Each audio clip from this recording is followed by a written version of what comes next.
The advent of urethane wheels helped make possible skateboarding's second boom in 1973 and 1974. New companies sprung up to manufacture boards, trucks, and wheels. So now here's the demand for the sport kicking in again. Here it comes up on the high. The sealed precision bearings, which Dave Duncan described, became available in 1975 for the stabilizing boards.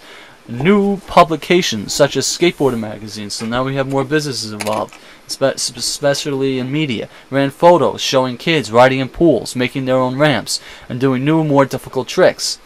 In 1976, the first outdoor skate park was built in Florida, and in a short time hundreds of similar parks were springing up all over the place. And so here it's like, for instance, in Xtreme Ice Skating, imagine all of a sudden we were able to practice our sport in hundreds of different new locations instead of being kicked out of the rinks. And imagine what that would do for a sport.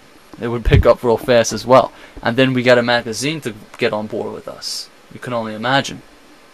In 1976, the first outdoor skate park was built in Florida. Okay, I said that already. So now they're saying that park designers began creating similar areas to empty swimming pools and drainage ditches in the parks, an innovation which allowed the sport to become more vertical, with riders flying out of the pools and ditches in the parks.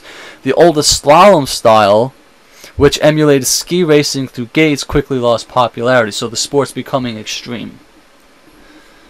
And in 1978, Alan Gelfand invented the ollie, a move that allowed a skater to go in the air without the board falling from his feet. So the maneuver allowed skateboarders to push new tricks and variations to the limit, such as jumping over objects and through the air. And you know, at the same time, the first real stars of the sport began to emerge. So now the sport has become developing an entertainment factor because of the ollie. It's allowing more things, and it's allowing you to do more spectacular tricks. He became a media darling, doing some amazing aerial maneuvers, and he was guarded by the younger generation in the same way Tony Hawk would be in 10 years later. In fact, Tony Alves showed me that if you were good enough to ride the parks, you would have a lot more fun. So the fun factor in sport. It made me want to become a better rider, and I know many others thought so too. So it sort of adds on to the inspirational factor of sport. It was around this time that a new kind of skateboarding culture, street style, was born. Street style developed as riders started using aerial moves on flat land. So a lot of this has to do with the ollie, being able to, if you can't do an ollie, then how can you develop a street style? You can't get up on benches, you can't get up on railings, you can't maneuver around the street at all. And at the same time, the riders associated themselves with the punk rock and new wave music, and more macabre images such as skulls beginning to appear on the boards, all of which contribute to the skater's rebel or outlaw image. And I agree very much with that. Now we go into insurance. So what they're saying here is when liability insurance began to become a major concern at skate parks, insurance premiums rose so high that the park owners couldn't afford to pay them. So the result was that parks began disappearing around 1980. Many of them bulldozed out of existence. All of a sudden, imagine ice rinks all over. They couldn't afford the insurance, and they were closing everywhere. That would have a horrific effect on our sport, on any ice skating sport. By 1982, he says, Duncan, almost all the parks were gone, and the sport slowed down again, obviously. Once more, it was the only hardcore skaters who kept at it. Again, boomed, turned into bust. And the economic recession of 1983 hit the industry hard, and the kids were forced to ride the streets. And that's when the punk image really began to appear. If the kids weren't in their own backyards, they were in the sidewalks, or on the sidewalks, mixing with the pedestrians, or on the streets mixing with traffic. So they're creating conditions here which are not advantageous to skateboarding. And these skateboarders would be given tickets for riding the streets, mixing with traffic, and this is what added to the punk image. They would be skating in almost no place they could ride. They said there was almost no place they could ride, so they'd be skating anywhere they can. And here they found something they considered really great, and they had no place where they could ride and have fun.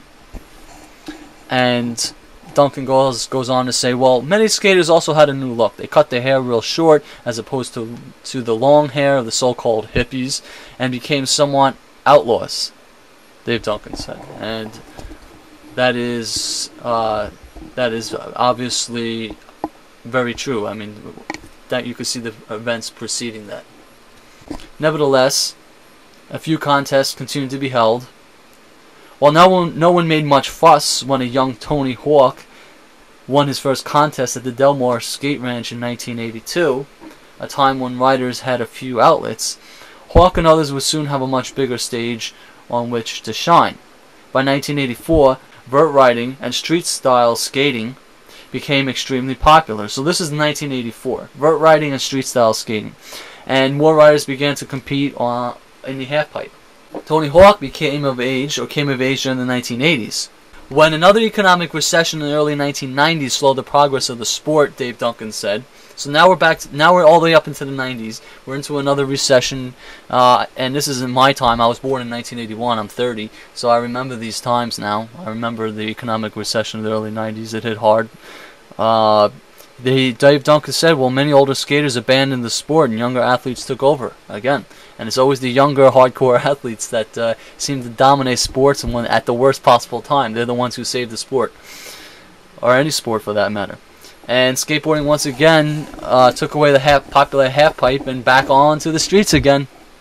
And pool skating, a tradition since the beginning, completely died out. And 90% of the young skaters could be riding streets and sidewalks. And I remember this time too, alongside skateboarding was aggressive inline. I used to be an aggressive inline skater. And I remember the baggy pants and the whole culture and the rebel outlaw image. And at this time, Duncan recalled when a lot of the kids in baggy pants did technical tricks on the streets. Very technical and often slow maneuvers. They earned the respect of their peers because the tricks were especially difficult. Commercially, however, endorsements were few, and not even Tony Hawk had a board model. He went into retirement for a few years.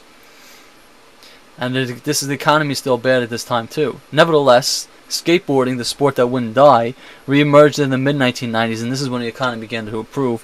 In 1993, the National Skateboarding Association became World Cup Skateboarding and organized more competitions in the United States as well as Australia, Brazil, Canada, and across Europe.